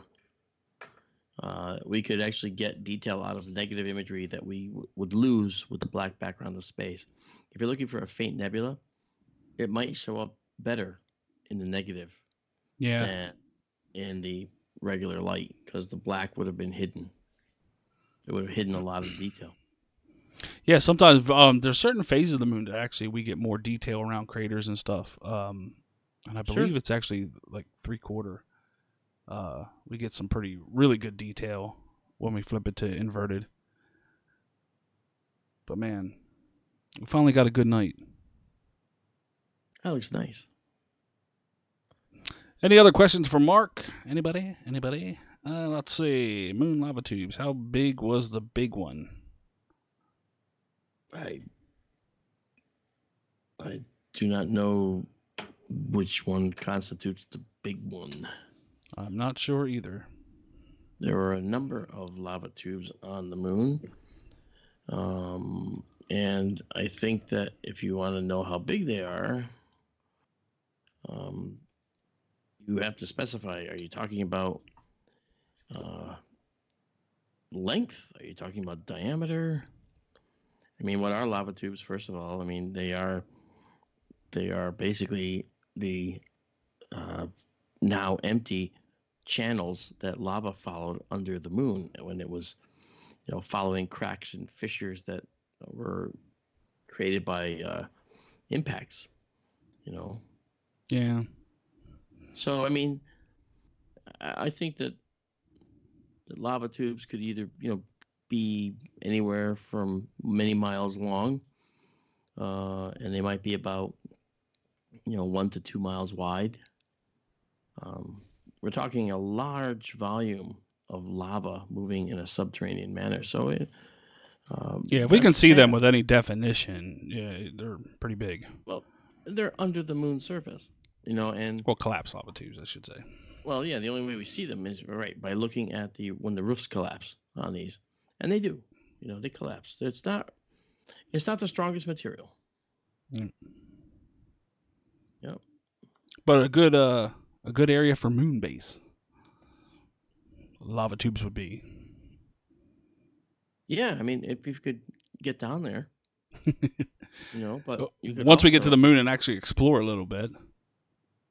Yeah, we've got quite a ways to go, Yeah. quite a ways to go. What do you think will be different about this time when we go? I mean, being that the technology is so much better, do you think it's going to be longer missions actually on the surface? I actually believe that we're going to do the following. When we get to the moon this time, when we go, we're going to actually start off by building a habitat. Okay. We're going to start off by building a habitat, and maybe we'll build the habitat down near the bottom of a crater. You think you where see we us can aiming then- for the poles? No, we don't need to anymore because the water question has been solved. There's water everywhere on the moon, not just at the poles. There's water locked up in a lot of the lunar soils. But we do have to make our own water. There's no doubt about it. Yeah. We're not going to be able to just bring water to the moon. We have to make it. So we have to have a good understanding of where the water is in the moon. We have some, but if we were to go to like Cabeus crater at the South Pole, then maybe that would be good. But you know what? There's a problem with Cabeus. The problem is we would have to go to the moon by leaving one of our Earth orbit trajectories, and then go into a lunar orbit, lunar orbit insertion, and then we'd have to transfer that orbit to a polar orbit so we can actually launch and land on the moon. We can't go equatorially because that's a huge distance. Yeah. So we'd have to transfer that orbit to that polar mission. So we might have to leave the Earth from a polar orbit and get to the moon and orbit in a polar orbit. So either way, you're going to use energy to do that. So that's immediately going to lengthen the mission. What do you think about the idea of using spent rocket bodies as bases? It's a great idea as long as you can get them there without smashing them. Yeah. I mean, the Apollo Saturn V, was it stage 4? Is it or the third stage that they would discard and it crashed on the moon in every single case? Yeah. Yeah, and there'd have to be a way to power it down to land it on the moon. I think what they're going to do is use habitats like Robert Bigelow's created, the inflatable habitats that they have on the space station, for instance. Well, he spent enough time and money creating them, and they're proven to work. Didn't they just attach one to the space station not too long ago? Yeah, that's what I just said. Sure. Yeah. So. And that's see, I think that the inflatable habitat is probably the better way to go. We know it can survive in the vacuum. Can it survive with the could it survive in place on the moon? Well, I think one of the few things that hasn't been discussed yet is how we're going to actually bury the habitat on the moon once we get it there. That'll be and I'll tell you why we got to do that. Because it's probably not the lunar cold that we'd have to worry about right away, but the excess heat from heating that we'd have to worry about. Clearly, we have to worry about the cold too during the lunar night. The lunar night is going to be long, all right. But the nice thing about the lunar night is it's going to stay the lunar night fairly consistently. It's going to stay the lunar day consistently. Either extreme will kill us, of course, but with the space station, then we have a problem with the the shaded areas the shaded area material of a spacesuit, for instance, is going to be a lot cooler than the heated area of the spacesuit on the other side. And if the astronaut rotates, that all changes around. So, for that matter, that's going to be a little more of a complex question of how to keep an astronaut cool and warm, both at the same time. On the moon, we don't have to worry about that so much because it's going to endure many days of darkness, many days of light. It's crazy how you have to think about every little single thing when it comes to space and the moon, because every little single thing will be different. How things operate. Right. You're right. And somebody actually has to go through that checklist. Somebody has to create that checklist and make sure they don't miss anything. Oh, I know. It's just crazy. It is. There's a lot involved. You remember when the space shuttle first launched, somebody produced a manual for the space shuttle, which of course I bought. Yeah. And I was astonished to see that there were like 130 steps to go to the bathroom and flush the toilet. Yep. Yeah. Crazy. It's more complicated when things just float. Yeah. You know. Just crazy. But I'll tell you what I'm going to do. I'm going to wrap up our Skype part. That way we don't have to cut off like abruptly whenever Paul's ready to cut off. But I want to thank you for joining me once again. People, Sure. once again, get over to Mark's channel, Sky Tour live stream. Pretty sure somebody will post a link in the chat. Yeah, sure. He will definitely be on again. As usually, we try to get him on once a moon cycle to join us. And I'm just cutting it off a little bit early now because I know it's not a weekend. Like usually we can just go however long we want to on the weekends, but I know Paul does have to get up for work tomorrow, so I don't want him going like texting me going, "Hey, ready to wrap up," and we're still in the middle of a chat. So I figured I'll just wrap us up here at 10:30 and then just use music until the end. That's cool. I got a Navy project I'm working on anyway, so I have to have that ready for next Monday, and sweet. I got to get that out. Yep. So be sure to check out Mark on the Sky Tour live stream over here on YouTube, and of course Sky Tour Radio Sunday nights 8 to 10 p.m. on KGRA Radio at kgraradio.com. Yeah. It's a lot. And you can also see him creeping on your TVs if you watch NASA's Unexplained Files or What on Earth or any other crazy show that you're on. It seems like you're on almost all of them. You know what's funny? I'll tell you last thing here. When I was out in Laughlin last month, that's 100 miles south of Las Vegas on the Arizona border. We had a big conference out there, and I got to finally meet, which I hadn't before, the man who did Aliens on the Moon, of which I was a part.